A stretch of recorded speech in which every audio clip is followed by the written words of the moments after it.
Hello, Joey. I hope you're doing well this morning or whenever you're watching this.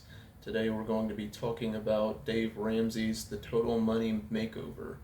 And I've listened to this book twice now, which I'm generally doing with most of the books, or not more by this point. But this is a very important book because I started listening to it at the right time. And well, it's important for more reasons than just that, but um, money has been particularly a dwindling thing here as of recent due to mom not working where she used to, and she's struggling to make money that is even remotely comparable. Um, so it's important I read this, um, and it goes over a couple different, in quotation, baby steps. It goes over myths and it goes about debunking them. It talks about a lot of things. It puts it in a basic manner, but it still manages to fly over my head with aspects of it. Something that if if you inquired with just like maybe five questions about different things regarding money, you would probably understand that I am okay. Sorry, that was just a noise that but that anyway. Um, that I'm quite inept when it comes to money. Um, I don't really look at how much we make in a month. I don't really look at how much we're spending in a month.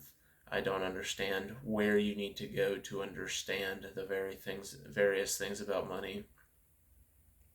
Essentially, what I've done is I've just worked and never looked at my money, and mom gives me parts of my paycheck as we can afford to for my own use.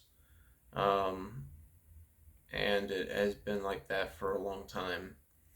And so that's definitely a weakness of that I need to address because I should definitely be paying way more attention to it.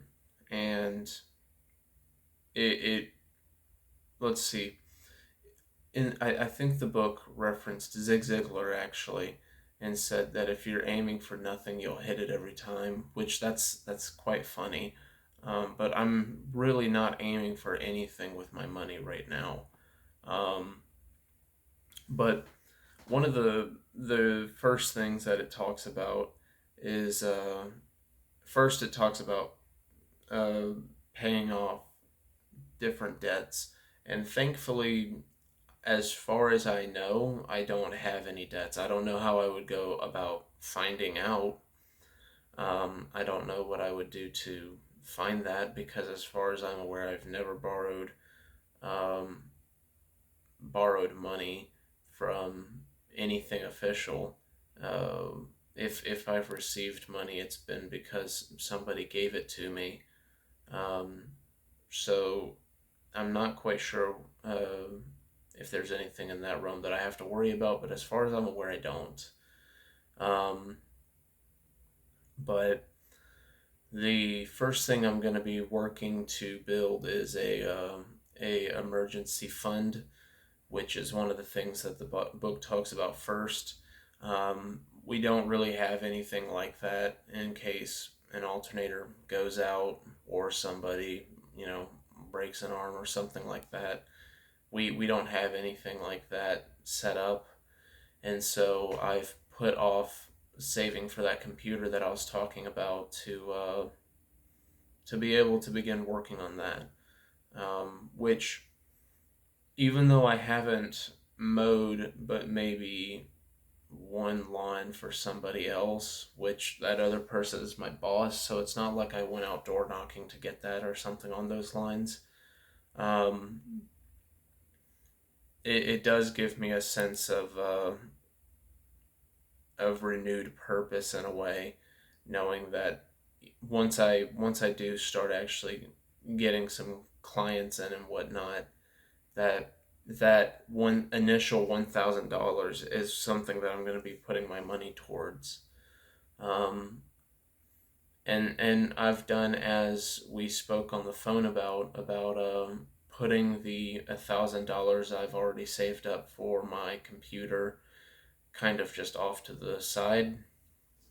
Um, it sucks having done that because my excitement for being able to work on certain things that would require a computer is what has primarily kept my mood up for the last couple months. But I'm finding other ways of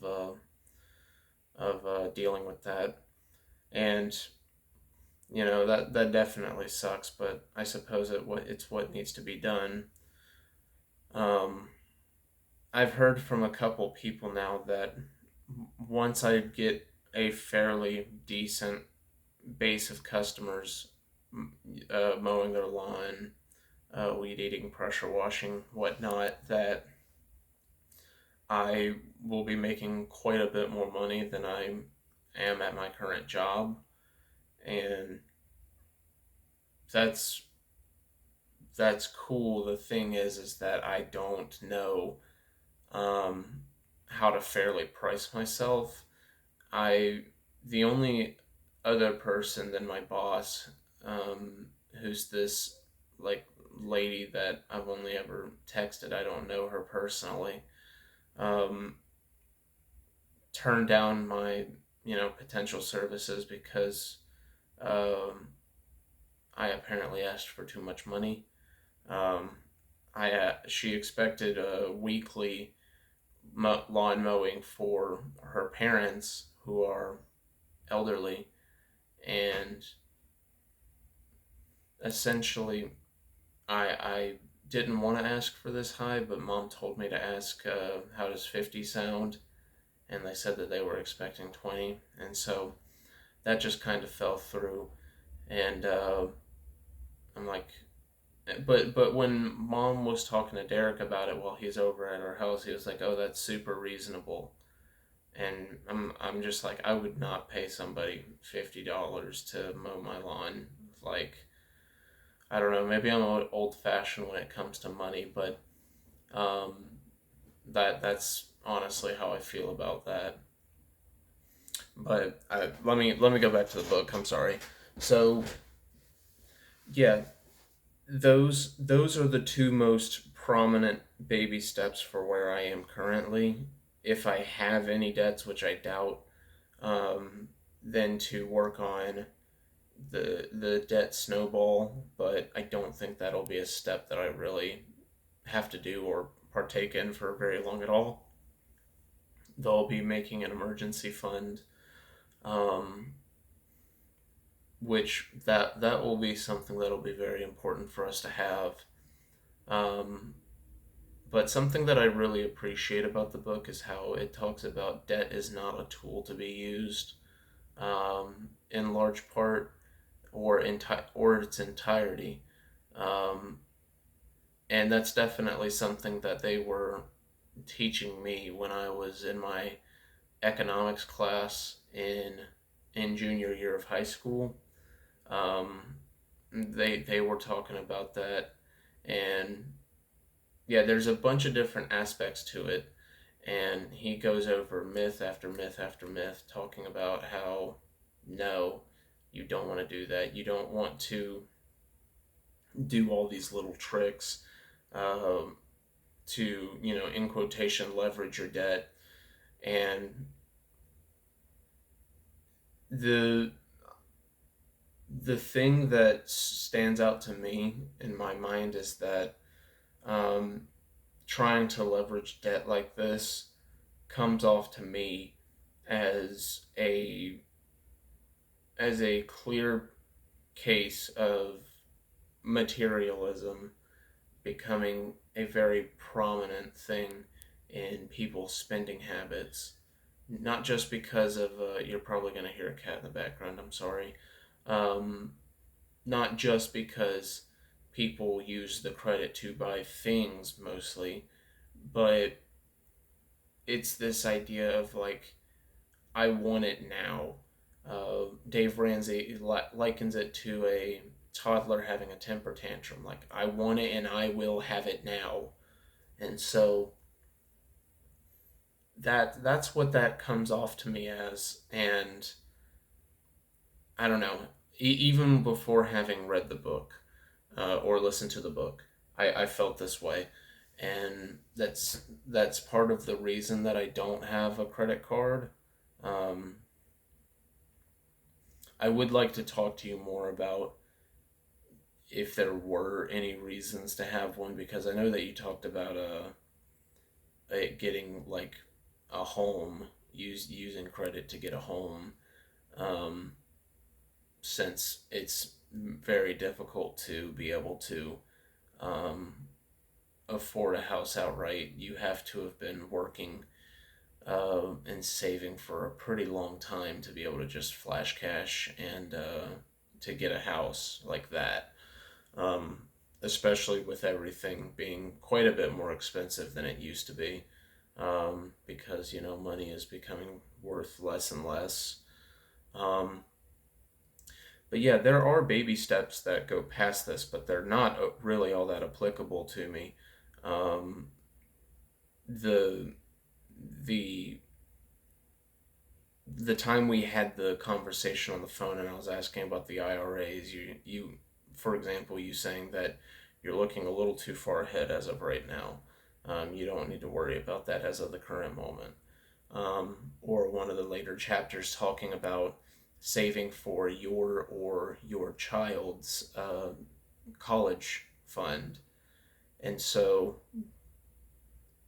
there are aspects to this book that are not immediately applicable to me, um, that are things that I will come back to down the road. But sorry, you probably can hear all that. Um, but yeah, I definitely want to talk about this book more. It's definitely made me do some self reflecting when it comes to our financial state, because like I've told you before, my goal is to be able to make a plentiful enough money that the mom and girls will be okay and I'll be able to comfortably take care of me and my future wife whenever that were to happen. And so that's going to take me actually knowing a thing or two about money. Um, so um, yeah, I hope that